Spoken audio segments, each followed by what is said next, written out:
senhores, essa congregação, a Igreja Congregação, na data de hoje, concede o título de professor emérito da Faculdade de Medicina de Ribeirão Preto, da Universidade de São Paulo, ao professor Marco Antônio Zago, uma proposta do Departamento de Imagens Médicas, Hematologia e Oncologia Clínica. Este título é reconhecimento ao trabalho do professor Zago para esta faculdade e baseia-se em 3 pilares: a contribuição para a ciência e para a medicina, a formação de médicos e pesquisadores e a contribuição para a gestão da ciência e a gestão acadêmica. A história do professor Zago confunde-se com a própria história da FMRP, na qual ingressou em 1965 na 14ª turma. O conjunto de atividades do professor Marco Antônio Zago é extremamente amplo, diversificado, relevante e é exemplo inegável do comprometimento com a educação, com a ciência, com a medicina, com a universidade e com o progresso do país. Muito obrigado.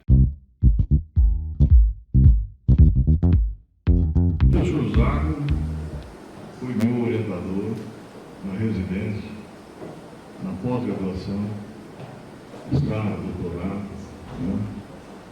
na minha livre docência, enfim, é o que eu considero o meu pai científico e de tantos outros.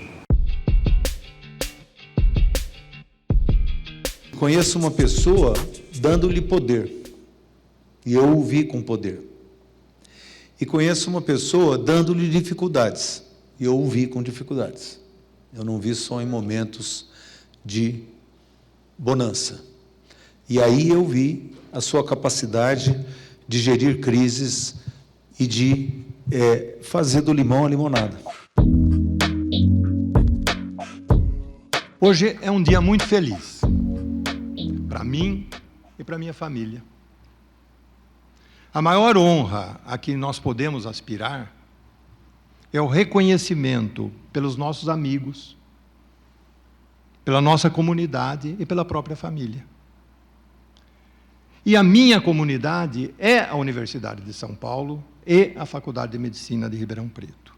Eu dediquei a minha vida à universidade, sempre com muito entusiasmo e alegria. Eu poderia falar sobre muitos assuntos e ficaríamos horas aqui. E vou me limitar a 3 tópicos: a carreira acadêmica, a inclusão na universidade e a autonomia universitária. E vou começar pelo mais relevante, o último, a autonomia universitária, que é a mais importante característica que distingue a universidade em relação a todas as outras entidades da sociedade e que perdura por quase 1 milênio já. E a história das universidades no mundo é uma contínua luta pela sua liberdade. Pois a autonomia é encarada sempre com má vontade, resistência, repulsa, ou mesmo como uma afronta por governantes, especialmente os governantes autoritários. Abuso contra a autonomia das universidades é um dos melhores indicadores para reconhecer governos e governadores opressores. Mas nós não precisamos buscar exemplos desses abusos em países distantes, como, por exemplo, na destruição das universidades europeias durante o período do nazismo e do fascismo. Os governos do período pós-1964 abusaram da autonomia universitária, caçaram, perseguiram professores e estudantes.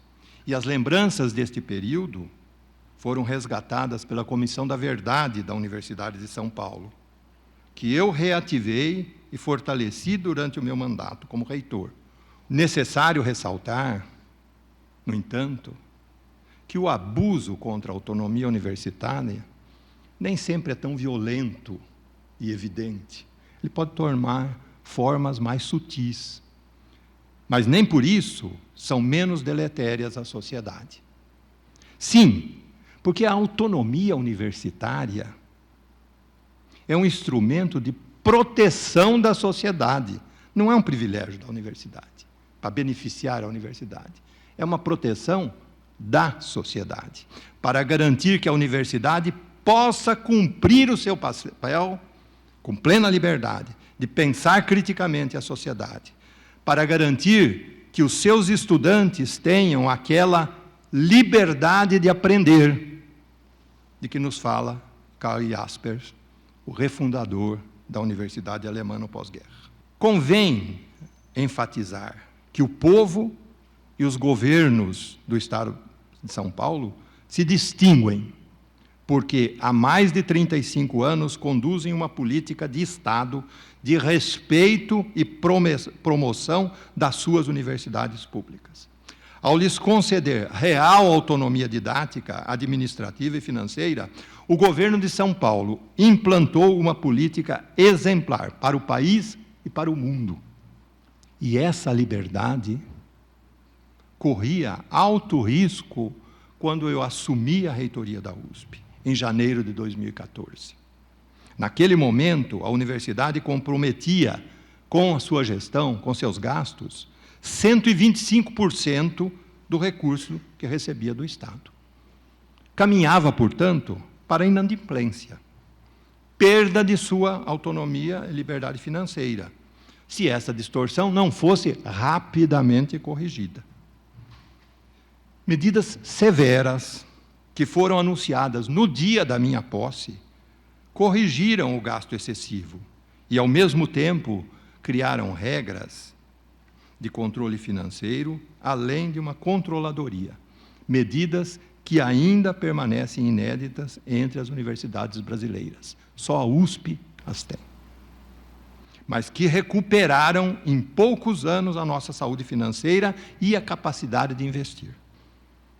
A confortável situação financeira da USP atualmente atesta a correção e eficiência daquelas medidas, a despeito de todas as críticas que sofreram na época. Bem, outra grande conquista durante o meu mandato reitoral, conquista civilizatória, foi aprovar medidas para uma rápida inclusão social e racial dos estudantes de graduação na USP. Ela mudou a face da universidade. Mas tem uma vertente muito mais valiosa, conceitual e no domínio dos valores. A sociedade não tem direito de negar acesso à sua mais expressiva universidade, mantida com recursos públicos, recursos gerados com impostos pagos igualmente por ricos e por pobres, por brancos e por negros, não tem direito de negar acesso aos filhos dos mais pobres e dos negros.